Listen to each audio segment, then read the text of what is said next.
Oke, selamat pagi. Di video yang ini saya akan jelaskan tentang yang bab 2 ya, tentang aspek pasar. Nah, di sini kita bahas tentang pengertian pasarnya dulu. Nah, menurut Stanton ini, pasar itu merupakan orang-orang yang punya keinginan untuk puas, uang untuk belanja, dan kemauan untuk membeli atau membelanjakannya. Jadi di sini mulai dari keinginan dulu, dia punya suatu keinginan, lalu dia punya daya beli. Jangan cuma ingin tapi nggak punya daya beli ya. Nah, setelah dia punya daya beli juga, nah dia mau, jadi dilaksanakan gitu keinginan yang ingin dia lakukan dengan kegiatan membeli. Itu terkait dengan pasar gitu ya. Oke, saya lanjut slide kedua. Ini membahas tentang permintaan dan penawaran. Nah, di sini permintaan diartikan sebagai jumlah barang yang dibutuhkan oleh konsumen sesuai tadi ya pengertian dari pasar, dibutuhkan, diinginkan oleh konsumen yang mempunyai kemampuan untuk membeli. Nah, jadi konsumennya punya daya beli untuk membeli pada berbagai tingkat harga, tergantung ya, harga segini misalnya yang minta berapa orang, harga segini yang minta berapa orang, karena tidak semua tingkat harga itu mampu dibeli konsumen, makanya nanti ada kurva permintaan. Nah, permintaan didukung oleh tenaga beli, jadi dia membutuhkan produk tersebut dan dia benar-benar beli, punya daya beli juga, itu disebut permintaan efektif atau aktual. Sedangkan permintaan yang didasarkan pada kebutuhan saja disebut permintaan potensial. Jadi memang dia butuh tapi belum terlaksana belinya, nah itu permintaan yang potensial. Selanjutnya untuk hukum permintaan. Nah, di sini hukum permintaan mengatakan bila harga suatu barang meningkat, maka kuantitas barang yang diminta berkurang. Seperti yang kita ketahui bersama ya, kita memang sebagai konsumen itu kita suka produk yang harganya lebih misalnya ekonomis gitu ya. Kalau harga lebih murah kan pasti banyak yang minta. Nah, kalau misalnya harganya lebih mahal, ya yang minta semakin sedikit gitu ya. Begitu pula sebaliknya, bila harga yang diminta menurun, maka kuantitas barang yang diminta akan naik. Jadi kalau harga turun, kita justru lebih suka gitu ya. Asumsi ceteris paribus di sini ceteris paribus di mana faktor yang lain dianggap konstan gitu ya. Oke, untuk yang selanjutnya adalah penawaran diartikan sebagai berbagai kuantitas barang yang ditawarkan di pasar pada berbagai tingkat harga. Nah, kalau permintaan tadi kita lihat dari segi konsumen, jadi kita memposisikan diri kita sebagai konsumen, kita meminta barang atau membutuhkan barang atau produk. Nah, untuk yang penawaran kita posisikan diri kita sebagai produsen atau penjualnya gitu. Jadi di sini posisikan kita sebagai orang yang menawarkan suatu produk atau jasa gitu ya. Oke, di slide yang ini kita akan membahas tentang faktor-faktor yang mempengaruhi penawaran. Nah, di sini apa saja sih yang mempengaruhi penawaran itu sendiri? Yang pertama, harga barang-barang lain. Nah, ini misalnya ya, harga produk lain yang sejenis misalnya dengan punya kita, misalnya harganya berapa. Nah, di sini tentu produsen itu akan bersaing dari misalnya segi harga atau misalnya dari barang yang ditawarkan, jumlah barang yang ditawarkan gitu ya. Nah, yang kedua adalah biaya faktor produksi. Nah, faktor produksi itu kan banyak sekali ya. Misalnya bahan bakunya, tenaga kerjanya. Nah, hal ini penting dalam kegiatan produksi karena memang kalau nggak ada ini ya nggak bisa produksi gitu loh. Nah, jadi berapa biaya yang dikeluarkan untuk ini sangat mempengaruhi berapa harga yang akan digunakan produsen yang akan dikenakan di produk tersebut. Yang selanjutnya adalah tujuan perusahaan. Nah, di sini kalau kalian perhatikan itu katanya tujuan perusahaan di sini akan menimbulkan pengaruh yang berbeda terhadap penentuan tingkat produksi. Nah, jadi kalau misalnya tujuan perusahaannya misalnya ya, dia memang sangat mengejar target sekali, maka dia akan maksimal sekali lah jumlah produksinya maksimal, barang yang ditawarkan masif begitu ya. Tapi kalau misalnya tujuan perusahaannya itu beda, misalnya dia bukan ingin yang mengejar masif seperti itu, tapi dia intinya adalah saya di sini memberikan yang spesial untuk konsumen saya. Nah, makanya mungkin dia akan memproduksi produk-produk yang lebih terbatas, misalnya seperti barang-barang limited edition. Jadi memang tergantung dari segmentasi perusahaannya. Oke, lalu yang tingkat teknologi. Nah, ini seperti yang kita ketahui ya, kalau misalnya perusahaan yang pabriknya itu berbasis teknologi, pasti dia akan lebih cepat dalam memproduksi sesuatu dibanding dengan perusahaan yang kalau masih manual gitu. Jadi faktor-faktor ini memang mempengaruhi penawaran dari segi jumlah barang yang ditawarkan ataupun harga produk itu sendiri. Oke, terus saya lanjut ke bentuk-bentuk pasar ya. Nah, dilihat dari sisi produsen, kalau kita lihat dari segi penjualnya, ini ada beberapa macam bentuk pasar. Nah, yang pertama itu pasar persaingan sempurna. Di sini kalau kalian perhatikan pengertiannya ya, dia pasar yang dimana aktivitasnya aktivitas persaingannya tidaklah tampak karena tidak terbatas jumlah produsen dan konsumennya yang dapat menjual barang-barang tertentu ini. Nah, biasanya untuk pasar persaingan sempurna itu produk-produk kebutuhan yang memang digunakan oleh halayak banyak, seperti misalnya beras atau misalnya gandum gitu ya. Nah, ini benar-benar dibutuhkan oleh banyak orang sehingga nggak masalah yang produsennya siapa aja nggak masalah, konsumennya siapa aja yang mau beli juga nggak masalah. Nah, untuk pasar monopoli itu bentuk pasar yang dikuasai oleh seorang penjual saja. Kenapa bisa penjual? Ini biasa terkait dengan kebijakan pemerintah. Kalau di Indonesia itu memang dia ada undang-undangnya ya. Kalau misalnya yang berkaitan dengan halayak hidup orang banyak gitu, itu memang dikuasai oleh pemerintah. Contohnya seperti listrik itu kan oleh PLN, terus BBM, Pertamina itu ibaratnya kalau misalnya dia dikuasai oleh swasta, misalnya swasta itu kan lebih ke mengejar laba yang semaksimal mungkin. Nah, kalau misalnya kita ambil contoh listrik aja deh. Misalnya mengelolanya misalnya pihak swasta. Itu cukup sulit karena apa? Nanti dampaknya yang punya listrik itu hanya yang daerah perkotaan saja. Yang daerah desa nanti susah listrik karena apa? Swasta mengejarnya kan kalau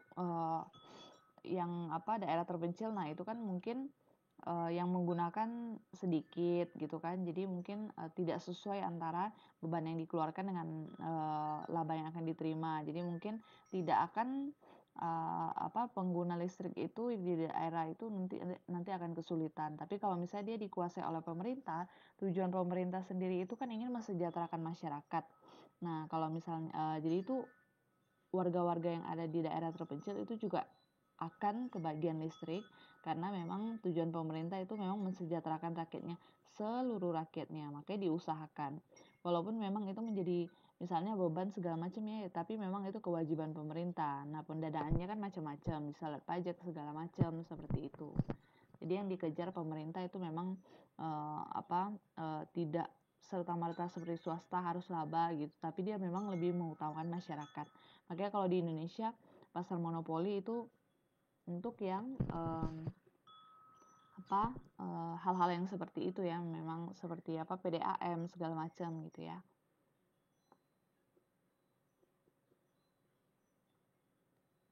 Oke, untuk yang selanjutnya lagi ini terkait pasar duopoli. Nah, di sini hanya terdapat dua penjual saja. Pasar ini merupakan suatu kesatuan sehingga masalah yang dihadapi adalah adalah bagaimana cara membagi satu pasar tersebut di antara kedua perusahaan yang beroperasi. Kemarin ada mahasiswa yang bertanya, ini contohnya apa? Biasanya pasar duopoli ini terbentuk bukan hanya terdapat dua penjual saja ya, tapi dua penjual ini itu lebih dominan, jadi dia menguasai pangsa pasarnya. Ibarat kalau kita pakai misalnya total seluruh konsumennya misalnya 100%, nah mungkin 90%-nya dikuasai oleh dua penjual ini, 10%-nya oleh penjual lainnya, sehingga penjualannya itu tidak signifikan. Yang lebih signifikan itu yang dua penjual besar ini, sehingga kalau dampaknya itu ya antara dua penjual ini saja. Jadi kalau yang penjual ini bisa masif marketingnya gitu, maka penjual yang ini mungkin penjualannya agak lebih kalah. Jadi kalau pokoknya intinya bersaingnya ya antara kedua ini aja. Nah, banyak produk yang terkait dengan pasar duopoli itu kemarin saya ambil contoh seperti produk Mastercard dengan Visa. Nah, itu kan biasanya terkait dengan kartu seperti itu kan yang memang tidak asing kita dengar ya, dua perusahaan ini Mastercard dan Visa. Atau kalau misalnya ingin contoh lainnya mungkin seperti Apple sama Android itu juga bisa karena pangsa pasarnya dikuasai oleh dua ini ya OS ini. Terus kalau untuk dari segi kita anggap perusahaan penerbangan ya yang lebih sering kita dengar, memang kalau nggak Boeing ya Airbus gitu ya. Nah, pokoknya intinya perusahaan yang memang pangsa pasarnya dikuasai oleh dua perusahaan tertentu. Nah, biasanya memang disebut pasar duopoli gitu ya. Oke, kita lanjut ke slide selanjutnya. Ini ada pasar oligopoli ya. Pasar oligopoli ini merupakan perluasan dari pasar duopoli. Nah, dari katanya sendiri, memang dia jumlahnya kalau duopoli kan cuma dua pesaing, intinya dikuasai oleh dua produsen. Kalau yang oligopoli ini lebih sedikit lebih banyak, tapi nggak banyak-banyak amat gitu ya. Dia sekitar 4 atau 5 atau 6 gitu lah ya, nggak sampai puluh-puluhan gitu lah. Nah, contohnya itu bisa kita ambil misalnya terkait pangsa pasar mobil di Indonesia kan hanya merek-merek tertentu saja yang menguasai pangsa pasarnya. Terus bisa juga rokok, semen, penerbangan juga bisa. Misalnya penerbangan di Indonesia dominannya kan hanya misalnya Garuda ya, atau misalnya AirAsia atau Lion atau Sriwijaya gitu. Jadi memang dia tidak terlalu banyak produsennya, hanya beberapa pihak saja agak sedikit lebih banyak dari duopoli. Nah, kalau yang pasar persaingan monopolistik ini campuran antara pasar persaingan sempurna dengan monopoli. Nah, kita buka kembali ya yang persaingan sempurna tadi ya. Nah, ini jadi dia campuran persaingan sempurna dengan monopoli. Nah, di sini persaingan sempurna itu kan yang memang nggak ada batasnya, produsennya siapa aja, pembelinya siapa aja. Kalau monopoli kan memang hanya satu saja. Nah, biasanya untuk pasar ini memang pasar-pasar yang selama ini kita tahu. Jadi contohnya misalnya banyak ya. Misalnya saya ambil restoran aja misalnya KFC. Nah, dia atau jangan KFC deh, sebagian besar restoran lah gitu ya. Nah, mereka memang nggak masalah mau buka restoran tipe apa aja nggak masalah.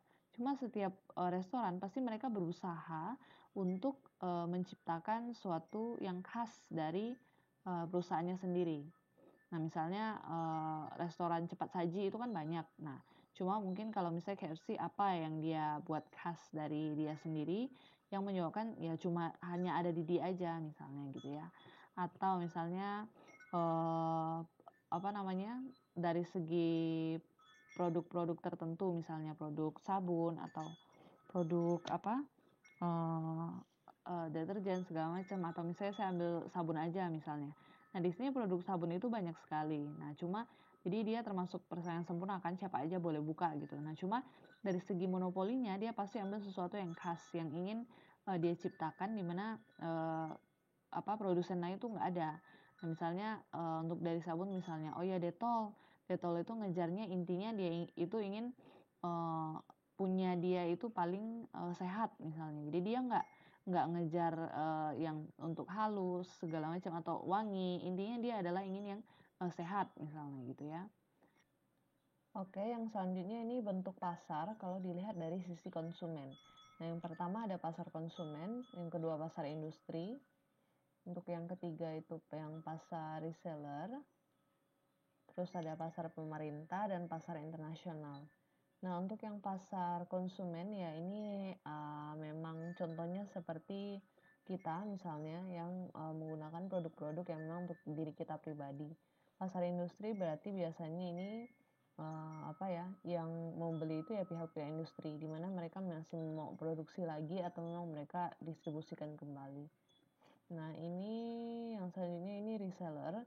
Jadi memang yang selama ini kita ketahui ya. Jadi dia ibarat seperti distributor. Nah, yang dimana dia akan membeli suatu produk dari satu produsen baru untuk dijual kembali.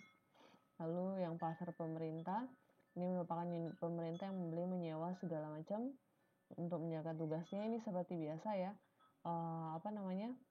udah biasa pemerintah misalnya biasa menyewa kendaraan, atau misalnya dia menyewa alat-alat, atau dia membeli belanja negara, ya belanja mereka kan punya anggarannya. Nah, anggarannya itu kan bisa digunakan memang untuk membeli eh, berbagai macam hal yang memang untuk menunjang pekerjaan mereka gitu.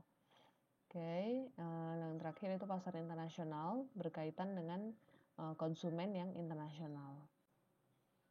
Nah, di slide ini kita akan bahas tentang marketing role in strategic planning. Jadi peran marketing apa sih di rencana strategis ini? Kan kita di bab ini kan memang belajar aspek pasar dulu ya. Jadi kita harus memahami bagaimana kondisi pasar kita dulu. Nah, di sini ada beberapa marketing strategis, strategi marketing for competitive advantages. Jadi memang untuk mendapatkan keunggulan yang kompetitif ya. Jadi ibarat yang ingin membuat kita beda dari orang lain itu seperti apa. Jadi ini ada beberapa strategi. Nah, kalau kita posisinya ingin mencapai market leader, pemimpin pasar, ya memang harus masif sekali strategic marketingnya. Memang harus kemana-mana gitu loh. Pokoknya benar-benar masif. Nah, lalu karena dia sebagai market leader di sini, nah dia harus mempertahankan posisi dia. Sambil mempertahankan, sambil juga ekspansi lebih luas lagi. Walaupun dia memang sudah menguasai pangsa pasar, tapi dia harus tetap jaga posisi dia dan juga harus lebih memperluas lagi. Nah, untuk yang kedua, market challenger ini biasanya marketing strategis yang digunakan oleh perusahaan-perusahaan yang memang posisinya tepat ada di bawah market leader. Jadi dia di sini sebagai penantang, ibaratnya dia ingin mencapai posisi market leader itu. Dia ingin menggeser market leader dan ingin menjadi market leader, itu market challenger ya. Contohnya di sini misalnya ya, kalau kita ambil contoh market leader, misalnya untuk produk Indomie instan, itu kan market leadernya Indomie gitu kan. Nah, challengernya di sini mungkin kita bisa ambil mie sedap misalnya. Nah, ketika si Indomie itu keluar produk yang mie yang cukup pedas, itu kalau nggak salah saya hype abis atau geprek gitu ya. Jadi dia produknya yang itu jadi yang pedas. Jadi si challenger ini yang mie sedap dia juga nggak mau kalah. Nah, di sini dia menggunakan mie yang Korean spicy itu. Nah, jadi sama-sama pedas, cuma di sini memang persaingannya kelihatan sekali gitu dibandingkan dengan produk-produk lain gitu ya, yang produsennya lain. Nah, gitu. Untuk yang selanjutnya ada market follower. Nah, di sini strategic brand marketing strategiknya itu memang dia tidak ingin mengejar, tidak ingin mencapai market leader, tidak ingin menggeser posisi itu dari orang lain dan tidak ingin merebutnya. Di sini market follower lebih ke dia seperti namanya ya, following aja. Jadi dia ikutin aja. Jadi misalnya market leadernya ngapain, dia mencontoh, tapi dia tidak tidak ingin mengambil posisi yang ibarat dia tidak ingin kejar target atau apa. Jadi di sini dia memang lebih calm, lebih mencontoh saja, ikutin, tapi dia enggak masif seperti itu ya. Nah, terakhir adalah market yang niche ini.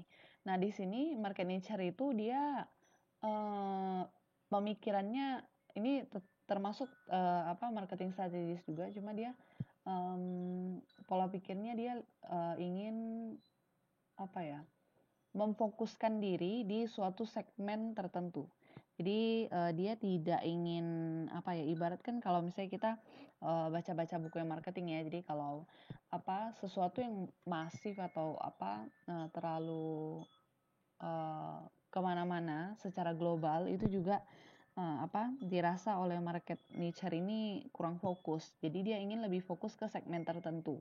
Misalnya dia ngejarnya hanya di kualitas produk ini, misalnya untuk yang Rolex misalnya dia memang tidak mengejar segmen pasar harus semua orang bisa beli Rolex, tapi dia memang lebih ke kualitasnya, terus pokoknya harus bagus mungkin produknya, walaupun memang pangsa pasar yang bisa dia kejar ya mungkin produsen yang lebih penghasilan tinggi gitu. Jadi dia nggak masif harus semua orang punya gitu. Atau misalnya untuk produk-produk yang memang dia ngejar pangsa pasarnya hanya misalnya untuk ibu dan anak aja misalnya. Jadi dia nggak spesialkan harus semua orang menggunakan itu ya.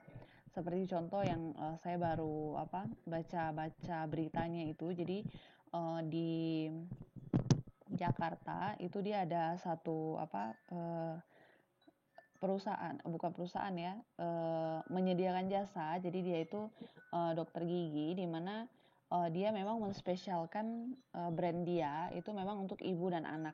Jadi mulai dari desainnya, mulai dari pelayanannya itu memang semua fokus ke ibu dan anak. Jadi dia nggak seperti dokter gigi lain yang dimana memang membuka untuk umum, dia enggak. Jadi dia memang menspesialkan diri karena dia ngejar bagi dia itu bisa lebih memfokuskan diri dia gitu lah ya. Oke, yang selanjutnya, nah ini udah termasuk masuk ke bagian ini ya, meramal. Jadi forecast terkait dengan nih mengukur dan meramal permintaan dengan cara mengestimasi permintaan pasar sekarang dan pasar yang akan datang. Jadi kenapa peramalan itu penting? Supaya kita tetap bisa survive gitu. Jangan karena kita kan prinsip perusahaan itu kan pasti going concern ya. Pasti dia ingin ke depannya ya selalu ada terus. Nah, kemarin saya ambil contoh yang untuk produk yang ini misalnya hand sanitizer gitu kemarin kan. Nah, perusahaan yang memproduksi hand sanitizer itu mereka nggak pernah membayangkan bahwa pasar permintaan pasar akan sebanyak itu semenjak ada COVID ini kan mereka nggak tahu akan terjadi COVID gitu. Nah, jadi mereka tidak pernah membayangkan kalau permintaan hand sanitizer akan begitu banyak. Akibatnya apa? Kemarin pada masa-masa sekitar bulan Maret atau April memang produk untuk hand sanitizer itu sampai kehabisan gitu di pasar ya, karena memang produsennya tidak membayangkan, tidak mengestimasi untuk jumlah permintaan yang banyak. Nah, kemudian setelah akhir-akhir ini itu mulai banyak lagi produk hand sanitizer karena memang sudah mulai diproduksi kembali gitu. Nah, jadi memang fungsi ini supaya apa? Supaya kita nggak kehabisan stoknya, tetap bisa bersaing, tetap bisa stay dan survive di masa mendatang gitu. Nah, untuk mengukur permintaan pasar saat ini, 3 aspek untuk mengestimasi permintaan saat ini. Pertama, mengestimasi total permintaan pasar. Kayak di sini sebenarnya kalau dibahas lebih dalam itu masing-masing ada rumusnya ya, cuma ini memang dibahas poin-poinnya aja. Yang kedua, mengestimasi wilayah permintaan pasar, wilayahnya. Nah, yang ketiga, mengestimasi penjualan aktual dan pangsa pasarnya. Nah, nanti kita yang hitungan itu yang kita belajar memang mengestimasi terkait dengan pangsa pasarnya, yang rantai Markov itu ya. Oke. Nah, terkait untuk yang pertama yang mengestimasi total permintaan, jadi dia memang yang dihitung adalah total permintaannya atas produk itu gitu ya. Volumenya berapa yang diminta, yang kita estimasikan. Nah, untuk yang kedua, yang ini mengestimasi wilayah permintaan pasar ya. Ini ada dua metode market build up dengan metode market factor index. Untuk yang metode market build up itu digunakan oleh perusahaan barang industri. Nah, seperti yang kita bahas yang sebelumnya ya. Jadi ini memang untuk produk-produk yang ibaratnya akan digunakan lagi untuk kegiatan industri. Jadi diolah kembali atau didistribusikan lagi ke pihak lainnya. Nah, kalau yang metode market factor index itu digunakan untuk perusahaan barang konsumsi. Jadi yang langsung ke konsumen. Jadi konsumen sebagai pengguna akhirnya gitu. Jadi bukan beda ya. Kalau yang ini memang misalnya dipakai oleh perusahaan-perusahaan. Nah, kalau ini memang yang dituju adalah memang konsumen akhir. Jadi dia beda metode untuk mengestimasi permintaannya. Karena kan beda ya. Biasanya kalau industri itu dia yang minta mungkin perusahaan-perusahaan tertentu gitu, tapi jumlahnya itu banyak sekali satu kali pesan. Nah, kalau yang konsumsi itu kan enggak, karena dia belinya itu kan per konsumen-konsumen, jadi dia enggak jumlah konsumennya banyak, jumlah pembelinya banyak, cuma kuantitasnya itu masing-masing konsumen itu nggak semasif kalau yang mesen industri atau perusahaan gitu ya. Nah, yang ketiga itu mengestimasi penjualan aktual dan pangsa pasar. Nah, perusahaan perlu mengetahui penjualan sebenarnya dari industri yang bersangkutan yang terjadi di pasar. Jadi terkait dengan rantai Markov yang sudah kita pelajari. Jadi ia harus mengidentifikasi para pesaingnya dan mengestimasi penjualan mereka gitu ya. Oke, yang selanjutnya. Oke. Nah, ini meramal permintaan mendatang. Ada banyak cara untuk meramal penjualan masa mendatang. Nih, survei niat pembeli dengan menanyakan kepada mereka. Ini biasa ya, survei-survei. Kalau kalian pernah ikut, biasanya memang mereka menyediakan pertanyaan-pertanyaan, atau misalnya kalian kalau pernah lihat di sosial media itu kadang tiba-tiba muncul survei gitu. Nah, itu yang mereka tujuannya ini. Nah, salah satunya juga bisa juga lewat misalnya email kita. Tiba-tiba ada tuh minta survei misalnya kalau misalnya untuk produk ini kita tertarik atau enggak, kita tertariknya dengan merek apa gitu. Nah, ini pendapat para tenaga penjual. Jadi terkait dengan penjualnya, perusahaan meminta para tenaga penjual untuk mengestimasi penjualan tiap produk untuk daerah mereka masing-masing. Kemudian semua estimasi individu itu dijumlahkan untuk mendapat ramalan secara keseluruhan. Jadi memang ditanya langsung ke orang yang mendistribusikan produknya, berapa kira-kira. Terus bisa pendapat para ahli untuk mendapat yang dihasilkan. Nah, biasanya ini memang ada para ahli di bidang tertentu untuk produk tertentu. Ibaratnya expertise atau sebutannya seperti itulah ya. Jadi dia memang sudah biasa dengan bidang tersebut. Nah, misalnya kita ingin mengestimasi tentang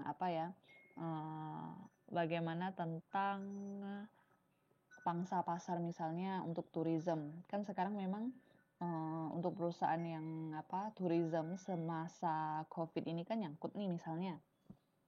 Nah, dia ingin mengestimasi bagaimana nanti setelah COVID, bagaimana permintaan untuk misalnya pariwisata, terkait dengan pariwisata ini ya, atau bagaimana model jumlah permintaannya kira-kira nanti waktu misalnya COVID-nya sudah reda gitu, apakah akan pemulihan atau segala macam. Nah, dia memang butuh pendapat para ahli ini gitu. Jadi mereka yang udah terbiasa di bidangnya. Nah, yang selanjutnya untuk mengetahui pendapat para ahli digunakan teknik Delphi, antara lain ada regresi, analisis deret waktu, analisis rantai Markov. Nah, kalau analisis regresi itu kan memang dia butuh data-data untuk penjualan secara historis ya, data historis selama ini, bagaimana jumlah permintaannya di daerah ini misalnya. Pokoknya dia ada data historis untuk analisis regresi. Nah, untuk analisis deret waktu juga sama. Nah, yang di sini kita pelajari itu yang analisis rantai Markov. Nah, ini analisis rantai Markov merupakan satu model riset operasi yang banyak dipakai dalam manajemen operasional. Jadi nanti untuk materi perhitungan yang rantai Markov itu saya bedakan videonya, cuma ini kita bahas teorinya dulu. Jadi untuk yang rantai Markov ini salah satu model riset operasi yang banyak dipakai dalam manajemen operasional. Metode ini dapat dikembangkan untuk aplikasi dalam pemasaran untuk peramal market share dengan dukungan kuesioner. Makanya di awal-awal kemarin kita ada ketahuan misalnya pangsa pasar produk apa, pangsa pasar awalnya berapa, itu memang dari kuesionernya dulu. Kemarin di contoh soalnya kita pakai yang 200 responden. Berarti memang hasil dari kuesioner itu kebetulan 200. Makanya ada mahasiswa nanya, "Bu, ini pasti 200 terus ya angkanya?" Enggak dong, tergantung memang responden dari kuesioner tersebut. Makanya saya bilang tergantung soalnya gitu. Kalau terkait dengan kita ujian ya, tapi kalau terkait dengan praktek kalian nyata, berarti tergantung dari responden kuesioner yang kalian bagiin gitu. Nah, ini memang terkait meramal market share. Makanya di hasil akhirnya yang rantai Markov itu kita ingin melihat gimana sih penguasaan pangsa pasar akhir kita, apakah memang kita berhasil menguasai atau ada penurunan. Nah, ini ada penciutan pangsa pasar gitu ya. Kayak di sini yang kita pakai memang telepon genggam gitu, merek-merek handphone yang sudah kita bahas juga ya. Lalu yang ini peramalan pangsa pasar dengan teknik rantai Markov, teknik analisisnya itu. Nah, ini udah masuk ke pembahasan soalnya. Jadi di sini suatu produk telepon genggam X yang saat ini memiliki pangsa pasar 15. Nah, ini kata pengantarnya aja ya. Jadi ingin mengetahui gimana sih pangsa pasar produk ini di waktu mendatang. Nah, makanya kemarin hasil dari rantai Markovnya memang apakah penurunan sama kenaikan gitu ya. Oke, nah ini saya pisah videonya supaya tidak sulit mempelajarinya dulu ya. Jadi untuk video yang ini, yang bab 2 ini saya akhiri sampai di sini. Saya lanjut ke video untuk yang khusus penjelasan tentang rantai Markov.